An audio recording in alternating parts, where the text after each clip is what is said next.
नमस्कार और स्वागत है आपका। आज हम एक अहम मुद्दे पर बात करने वाले हैं, वजीरेक्स, भारत का जाना माना क्रिप्टो एक्सचेंज और उससे जो पुथल थी। तो क्या समझ है, उम्मीद है उससे ये मुश्किल मामला सुलझाने में मदद मिलेगी। धन्यवाद। बिल्कुल, ये मामला सिर्फ वजीरेक्स के लिए नहीं बल्कि पूरे इंडियन क्रिप्टा इकोसिस्टम के लिए और खासकर उन लाखों यूजर्स के लिए बहुत ज़रूरी है जो सीधे तौर पर इससे प्रभावित हुए हैं। सही बात है। तो चलिए पहली बड़ी खबर से शुरू करते हैं। ये सिंगापुर हाई कोर्ट से आ रही है। सुनने में आया है कि कोर्ट ने वजीरेक्स के क्रेडिटर्स को, मतलब वो लोग जिनके पैसे फंसे हुए थे, उनको रीस्ट्रक्चरिंग और रीपेमेंट प्लान पर आगे बढ़ने के लिए एक नई डेडलाइन दी है। ये खबर क्या मायने रखती है? हाँ, ये एक ज़रूरी डेवलपमेंट है। देखिए, सिंगापुर हाई कोर्ट का इसमें शामिल होना ही अपने आप में अहम है। अक्सर ऐसे इंटरनेशनल मामलों में, खासकर जब कंपनी का रजिस्ट्रेशन या पेरेंट कंपनी का बेस सिंगापुर में हो, तो वहाँ के कोर्ट्स का रोल बढ़ जाता है। सिंगापुर अपनी मजबूत लीगल व्यवस्था और ख़ास तौर पर जो क्रॉस बॉर्डर इंसॉल्वेंसी या रीस्ट्रक्चरिंग के मामले हैं, उनको हैंडल करने के एक्सपर्टीज़ के लिए जाना जाता है।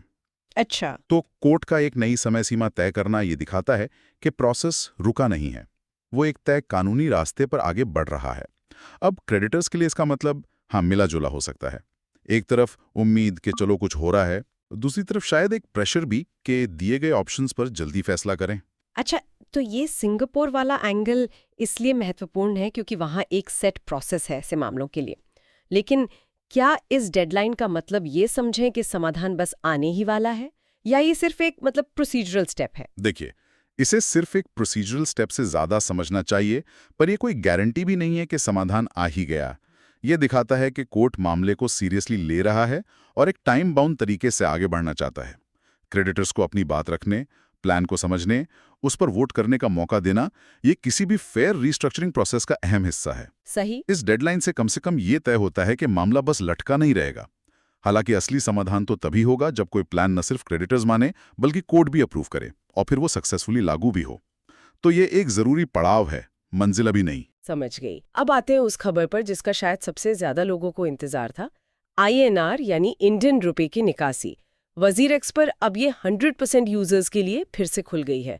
पहले ये कुछ ही लोगों के लिए थी, तो ये 100% बहाली तो बड़ी राहत है। बिल्कुल, ये शायद यूजर्स के नजरिए से सबसे बड़ी और सबसे पॉजिटिव खबर है। जिन लोगों के पैसे महीनों से अटके थे, उनके लिए अपने फंड्स तक दोबारा पहुंच पाना वो पहली प्राथमिकता थी। 100% बहाली का मतलब है कि एक्सचेंज कम से कम INR ट्रांजैक्शंस के मामले में नॉर्मल कामकाज की तरफ लौट रहा है। ये वजीरेक्स के मैनेजमेंट की तरफ से कॉन्फिडेंस बिल्ड करने की दिशा में एक बहुत ही जरूरी कदम है। सोचिए, अगर कोई एक्सचेंज विड्रॉल रोक दे तो यूजर्स का भरोसा लगभग खत्म हो जाता है। हाँ बिल्कुल। इसे दोबारा शुरू करना, और वो भी सबके लिए, ये भरोसा वापस पाने की पहली सीढ़ी है, कह सकते हैं। हाँ ये बात तो है, लेकिन एक सवाल है मन में। क्या ये 100% निकासी की बहाली पूरी तरह से टिकाऊ है, सस्टेनेबल है? मतलब क्या इससे मान लें कि वजीरेक्स की लिक्विडिटी की प्रॉब्लम पूरी तरह खत्म हो गई, या ये बस अभी स्थिति संभालने के लिए एक कदम है? हो सकता है अंदरूनी तौर पे अभी भी चैलेंज हो। आपका सवाल बिल्कुल वाजिब है। देखिए, 100% निकासी शुरू करना, हाँ, ये एक पॉजिटिव साइन जरूर है।